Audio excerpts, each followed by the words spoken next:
So with Spider-Man Homecoming out there now, we of course all know the big details and everything regarding the movie, or at least I hope you do if you've seen the movie. If you haven't, then I don't really know why you're watching this.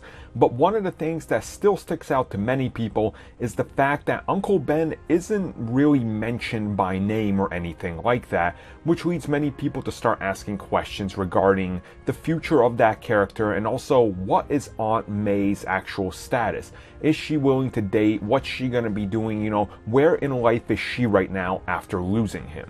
So recently, one of the writers of the movie actually does sit down and gets to talk a little bit about that. And this is what he says. We did talk about there being a scene where Aunt May references him directly.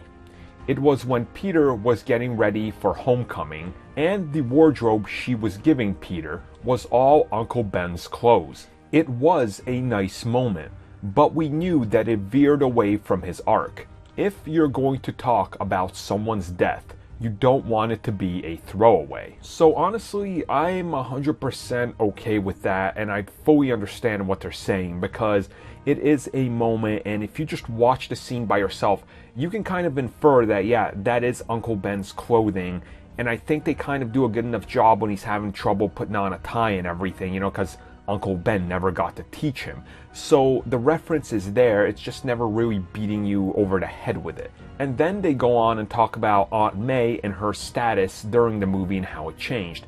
And they say, in an early draft, we actually even had her dating a guy.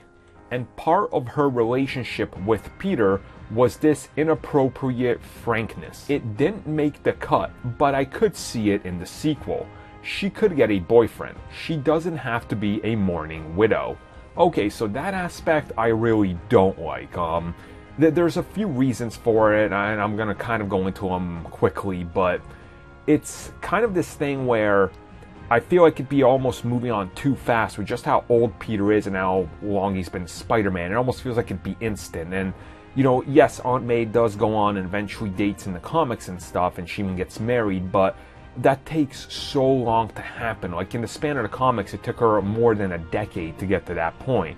So like a quick turnaround like that just doesn't seem fitting to me, at least. So I'm okay they went away with it, and I hope they don't ever explore it because I just don't want to see that. But I guess we'll find out how they handle it in the sequel when they get there. But my hopes are they don't. You guys let me know how you feel about her dating, and how do you feel about them removing that direct reference to Uncle Ben.